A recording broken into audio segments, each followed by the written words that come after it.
Kabilang sina Senador Jinggoy Estrada at Senador Joel Villanueva sa mga dinawit ni dating DPWH Bulacan Assistant District Engineer Bryce Hernandez na nakakuha umano ng kickback sa mga flood control projects.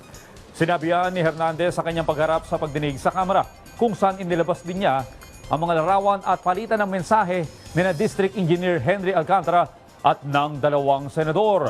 Si Mel Lesmora sa detalye.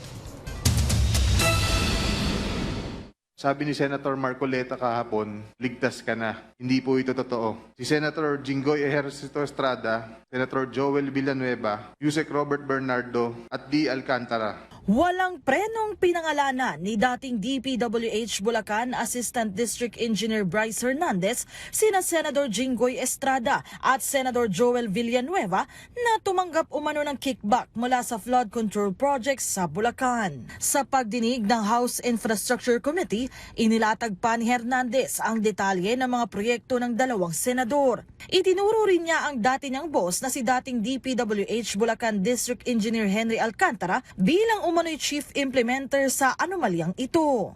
Si Senator Jinggoy po ay nagbaba ng 355 million ngayong 2025 sa mga ilang projects sa Bulacan.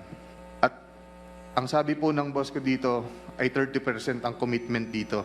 Noong 2023 naman ay naglabas ng 600 million si Senator Joel Villanueva at ang SOP nito ay 30% din.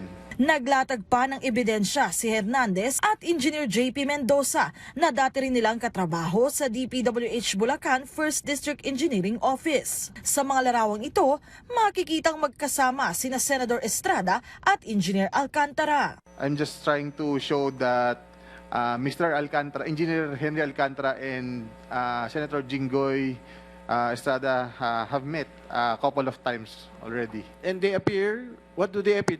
Do they appear close? And they appear super close, Your Honor. Sa mga text message namang ito, makikita rin ang palitan umano ng mensahe ni na Senador Villanueva at Engineer Alcantara. Lumalabas na hihingi umano ng proyekto si Villanueva sa DPWH. Kanino sinend yung message na yan? Kay Boss Henry po. Okay, Bakit thank kami you. kopya? Dahil disappearing message po yan, hindi po niya pwedeng screenshot. Pinapicturean po niya para mabasa po agad. Okay. Kanino pinapicturan? Sa akin po. Nagpakita rin sila ng mga larawan ng limpak-limpak na pera na karaniwan umanong ibinibigay sa mga proponent o personalidad na dawit sa katiwalian. Pero sa panig ng dati nilang boss na si Alcantara, itinanggi niya ang akusasyon at nanindigang hindi siya korap. Tungkol po sa sinasabi niya na ako po ang kausap ng mga politiko. Hindi po totoo yan na ako'y nagdi-deliver sa mga politiko.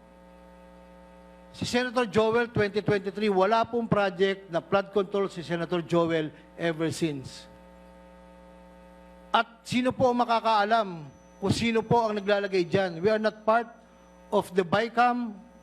Wala po kaming alam dyan. Humarap din sa pagdinig ang may-ari ng St. Gerard Construction na si Pacifico Curly Discaya. Kumambyo siya na hindi niya direktang nakatransaksyon sina House Speaker Martin Romualdez at ako Bicol Party List Representative Saldico. Pero hindi naman siya nakaligtas sa mga pasaring ni Pasig City Mayor Vico Soto na naimbitahan din sa pagdinig. Sabi ng alkalde, may mga tax deficiency ang mga kumpanya ng mga diskaya at iba pang paglabag. Recently, Mr. Diskaya has been recently convicted of 2 counts of building code violations. So medyo notorious po ito, kasinungalingan po talaga. At lantarang kasinungalingan naman po yung mga sinasabi nito. Hindi naman po bago sa kanila ang pagsisinungaling. Naobserbahan na po natin ito on the record and in public very many times. Sabi nga,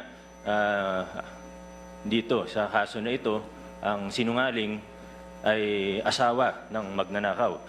Hindi na ito nasagot ni Diskaya pero sa interpelasyon, paulit-ulit niyang iginiit na wala silang ghost projects. Sinasabi nila ghost, ghost, ghost, ghost. Walang katapusang ghost, ghost, ghost na yan. Talagang wala naman. Sinabi, St. Timothy daw, Alpha daw. Kulang na lang ipatubos pa sa amin yung yung pagkamatay ni Rizal eh. Ayon kay Infracom Co-Chair Terry Ridon, halata o manong nagsisinungaling sina Diskaya at Alcantara, pero hindi pa kailangan na sila'y ipakontempt. Ayaw din ho nating mag-implement ng contempt powers hanggat talagang matinding-matindi na ho talaga yung I guess pagsisinungaling. No? So, like what we had also stated kanina, our patience is actually wearing thin sa mga ilan po sa ating pong resource person. So, I think in due time, pagka ho nagtuloy-tuloy po yung ganitong itsura, baka we will be forced. Melalas Moras para sa Pambansang TV sa Bagong Pilipinas.